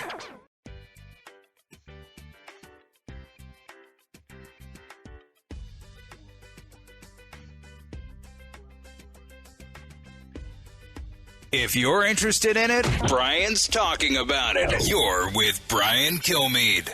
During a White House ceremony, President Biden wished Kamala Harris a happy birthday, then accidentally called her a great president. Even worse, he was talking to a portrait of Michelle Obama. He did. He actually called her a president twice, and he's done it before. What is wrong with him? Larry, WNIS, over in Virginia Beach. Hey, Larry. Hey, how you doing? Okay, what's on your mind? Brian, thanks for having me on. Well, I was talking to my grandson I'm originally from Pittsburgh area, and I was talking to my grandson. I'm in Virginia, actually driving trucks with his diesel pricing killing me. But he's in the Carpenters Union up there in the Pittsburgh area, and I just was talking to him, making conversation. I said, how you going to be voting there, grandson? And he told me, Democrat. I'm like, why in the... would you do that? All the unions telling me to, better chance of getting a pay raise. And that's all you're basing this on, son? He said, yeah. I said, you don't listen to the news, you don't do none of this, you don't. And he's like, no, he's busy working, long hours and just. So they're basically pushing, young new employees to vote Democrat in the unions, which, wow, that's just, in my book, that's totally wrong. It doesn't surprise me. It does. I mean, they're kind of used to it. But especially young people, they're not watching or listening to talk radio. They're not watching cable news. So they're on TikTok, Instagram, and other things. That's where Republicans got to go.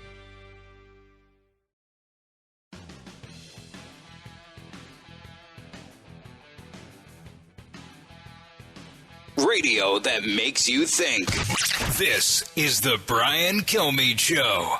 Why are you supporting an election denialist? And do you think the inflation issue is enough to sort of rationalize support for somebody who thinks school buses of voters are going to show up in New Hampshire? Yeah, let me tell you, you're in a bubble, man. I love you, Chuck, but you are in a bubble if you think anybody is talking about what happened in 2020 or talking about Mar-a-Lago and all that. I know the press loves to talk about it. People are talking about what is happening in their pocketbooks every single day. And that is Christian Sununu, very successful governor of New Hampshire, who might very well be running for president. And he really echoes what so many people tell me. What are you talking about Mar-a-Lago? What are you talking about with January 6th? Important, but not leading issues when economic challenges are in front of us, like inflation, and now running out of diesel fuel. You hear this? Brett Baer, chief political anchor for Fox News and anchor of Special Report, joins us now. Brett, I thought you'd enjoy that exchange. Yeah, you're in a bubble, man.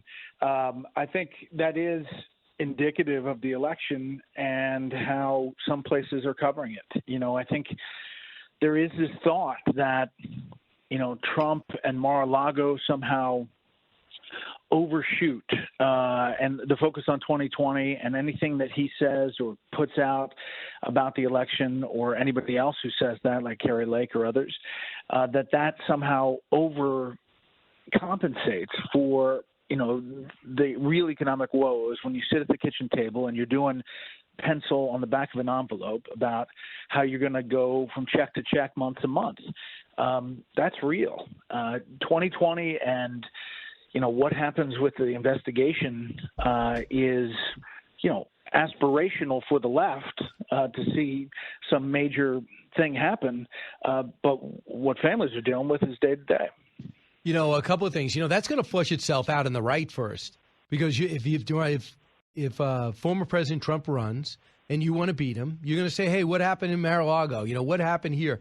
And the left is going to be just observing. They are, and I don't know if you flip around a lot, I do.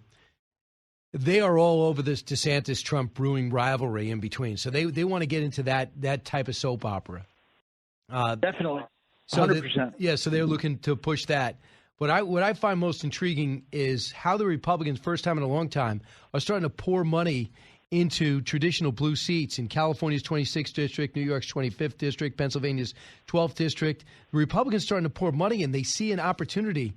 And then first and foremost, a chance to get the governor's seat in New York. How real does that seem to you? I think it's real because the issue of crime changed the dynamic. And you have Governor Hochul saying things like, the focus on the crime stats is, conspiratorial in some way, or a right-wing conspiracy. That is the wrong message to be sending about a New York City that is besieged with crime. It's not fake. It's not made up. And it's not just New York City. And that's the thing. It's the feeling of safety around the country. And so, Democrats came off of the defund the police. There are some that still stand by it, but it was a big message for a while, and it really hurt some people like Mandela Barnes and Stacey Abrams, because there is tape, there is digital images and sound of those people saying that. And I think that becomes a problem. I think crime is a big issue. And secondly, I think that you're going to have a lot of swaying the final minutes to the opposing party. And traditionally, midterms go that way. The House traditionally is about a 30-seat turnover of the opposing party. And the Senate, is right on a knife's edge. But I think Republicans are definitely within shooting distance. I mean, Laxalt seems as though he's been leading for quite a while now by 1 or 2 points. With Hispanic votes, I think is the most noteworthy. He told us Saturday night that I did not know gas was over $6. And now we find out that diesel is an issue in the Northeast. They're asking for emergency diesel fuel. And this is a president that ran on the fact that he wants to make fossil fuel old news. You can't run from that. When you talked about Stacey Abrams, and there's some tape of this, you talk about defund the police. That came out last night in the debate, Cut 8. I believe in public safety. I did not say, and nor do I believe in defunding the police. He is lying again. And I've never said that I believe in defunding the police. I believe in public safety and accountability. Ms. Abrams on CNN got asked the question, would she defund the police? And she said, yes, we have to reallocate resources. That means defunding the police. So reallocating resources, obviously, she loses that. I mean, that's why there's probably between a 5 and an 8 point gap between the two. That's the difference 4 years later. Right. And, she also said that she never didn't concede the election for governor before. And obviously there's a lot of tape of all that. Listen, that works sometimes in some races where it's not really a focus and somebody says, look at the shiny thing, I didn't say that before. But not when it's a focus what people care about. If the left is going after the right on 2020 denial, of course Stacey Abrams is going to be a focus if she didn't concede when she lost.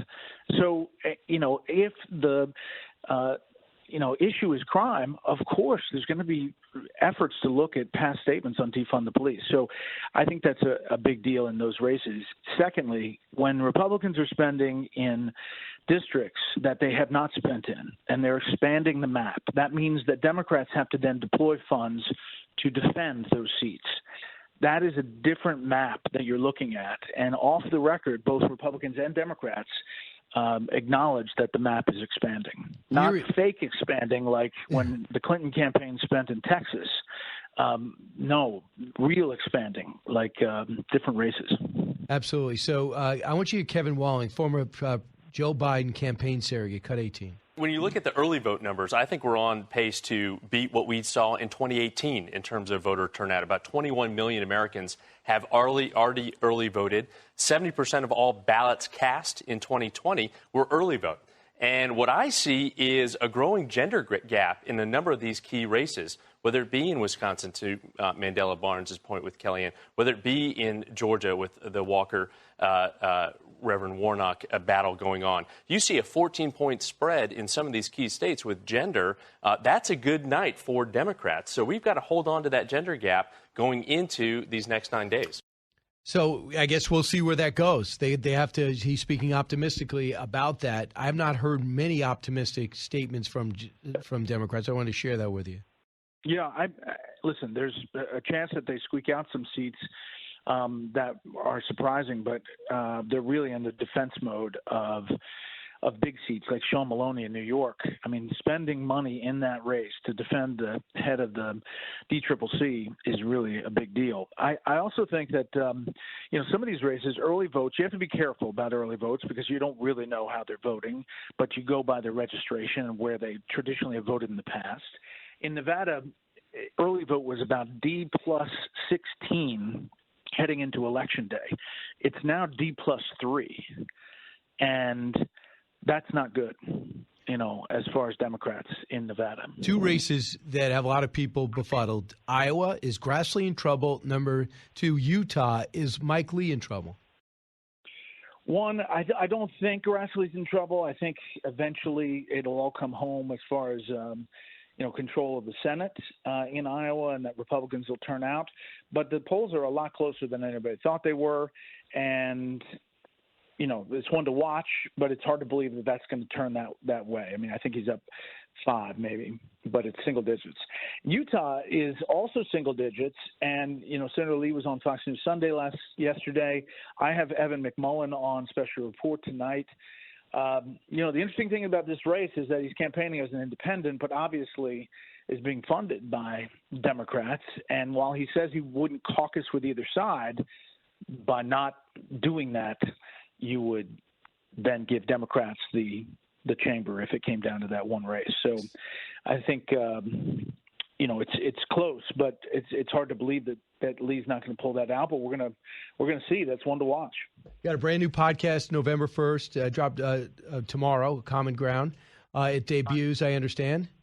It does. Yeah, we're going to do twice a week. We're going to do All-Star Panel, which is the traditional, and then Common Ground as a second podcast drop in 1 week. And that's bringing left and right together, different ideologies together, not just lawmakers, business people, CEOs, average folks, and see where you can start by finding common ground, listening to each other, and then, deal with the questions that we disagree with. But we thought this was the time to start talking like that. We've done it on the show a number of times and seemed to fit.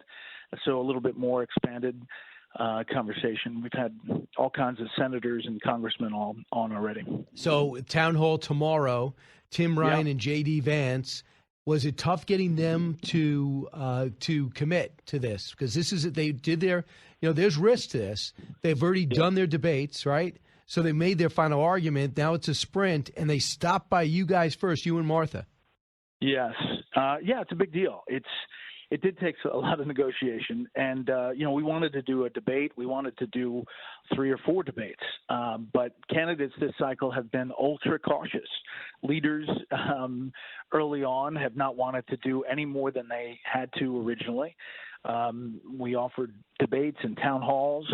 It did take a lot to get this across the finish line, but fortunately, both candidates said yes. So it's in Columbus. It'll be 6 to 7, single sponsor. So each candidate will have 25 minutes. We'll have some headline news and some analysis afterwards, but a good crowd in Columbus, and we should get some good answers 1 week ahead of Election Day. Go get him. Brett Baer, I'm going to be watching. I don't want you to be nervous about it because there's other people besides me watching. But I know, but you're the biggest critic.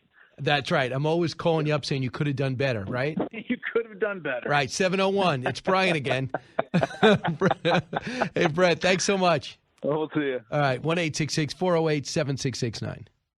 Learning something new every day on the Brian Kilmeade Show.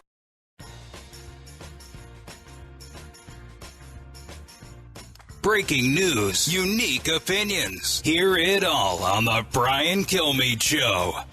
Sometimes a familiar face can be the most terrifying. In political news, President Biden has said he intends to run for re-election in 2024. You trusted him once. I know he's a little old, but he could still win, right?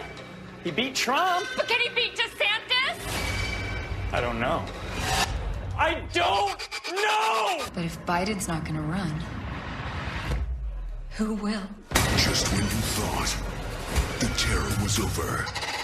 I don't know. Kamala? Wake up! You realize it's just beginning. There's got to be someone! Cory Booker! He's corny! There has to be someone! Biden, maybe? Are we back to Biden? I like Biden. Biden. So Biden? Biden's great. Right? He's Biden.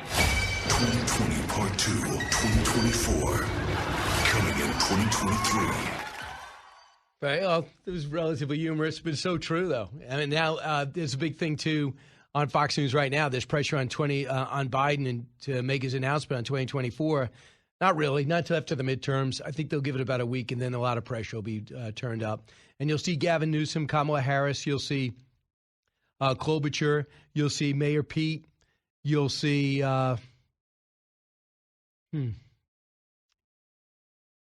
you'll see Governor Pritzker. Man, it's tough. They do not have a deep bench. Richard, you're listening in Georgia. Richard, what's happened on the ground there? Hey, man, Brian, awesome to talk to you. Listen, I just wanted to talk about that one fellow that called from Georgia just a little while ago. And he was talking about his son and how his son went and found a job making over $20 an hour.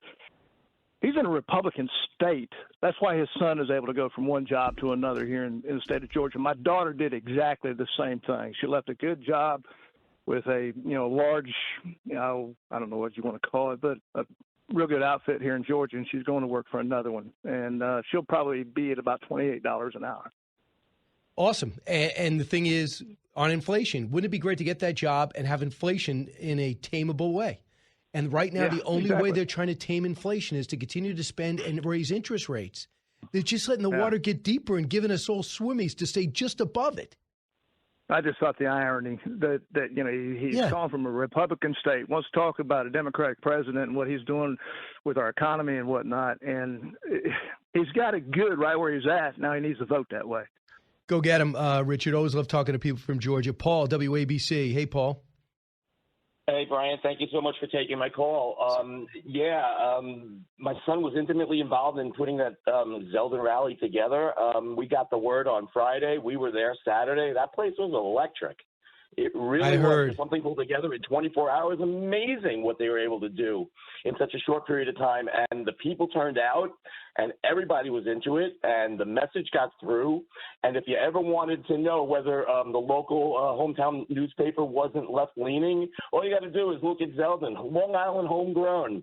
Here his whole life. His kids go to school here, 4 terms in Congress, and Newsday endorses Hochul. They ought to be ashamed of themselves. Who's done nothing, Paul? Absolutely. Newsday's an embarrassment. The only thing I like about it is the high school sports. They'll cover the high school sports locally. And in terms of news, they'll do things that's important to them, not that we need to know. And the Post compensates for it. The Daily News is invisible, but that's the story locally. You know what you need, Paul? You know what we're seeing? This is organic. It's not a catchphrase. It's not a nice sign. It reminds me of Trump. Even though different philosophies, Trump wouldn't have worked. We're not going to win New York, but he'd win Long Island. But the way this came together, people are desperate to get their lives back. I'm talking about the crime, and I'm talking about these schools, and I'm talking about girls and boys sports. And Wilfa Hochul has no idea what's actually happening here. She really doesn't. I mean, she's from upstate New York, and she thought she'd raise a lot of money and just coast to victory. And I thought the story on Friday was fascinating. Democrats saying we have no ground game because we haven't had to use it in 20 years. They don't have a way of getting the vote out. Nobody knocks on doors. They never had to before. And Republicans always had to have a shot. Let's go out to Ron, listening on KRMG. Hey, Ron. Hey, Brian. A couple of callers back, I was listening to your conversation, and somebody throughout the conversation mentioned the word compromise, or, Republicans need to compromise. I wouldn't say need to. At some point, you have to. Well, I know, but the thing about it is we don't need any more Mitch McConnells. The campaign speeches out here, they use one word over and over and over, and if that's elected, if I'm elected, I will fight for this and fight for that. Would you vote for somebody that says, if I'm elected, I'll compromise for you? Ron. We don't need any more compromises. We need some backbone. Okay. True. And so, by the way, Ron, I'm going to be there. We're coming up against the show, so I'm going to be there November 13th. So hopefully I'll see you there. I'll call on you first. America Great from the Start on Fox Nations. I'll be on stage. Hopefully you'll go get tickets at BrianKilmeade.com. But, Ron, here's the thing. Whatever you want to accomplish, you name it, build a wall, do immigration, whatever you want. You don't have 60 votes in the Senate. And let's say in the best scenario, you have the majority in the Senate and the House. You don't have the presidency. So do you just wait to get 60 votes? Do you wait to get a president in? Or do you use maximum leverage now? Your thoughts, real quick.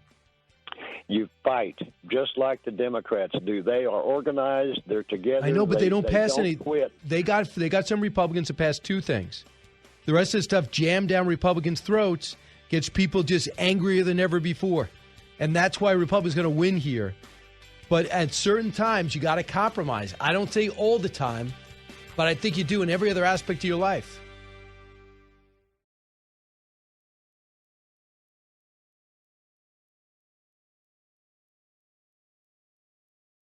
Put the power of over 100 meteorologists and the worldwide resources of Fox in your hands with the Fox Weather Podcast. Precise, personal, powerful. Subscribe and listen now at foxnewspodcasts.com or wherever you get your podcasts.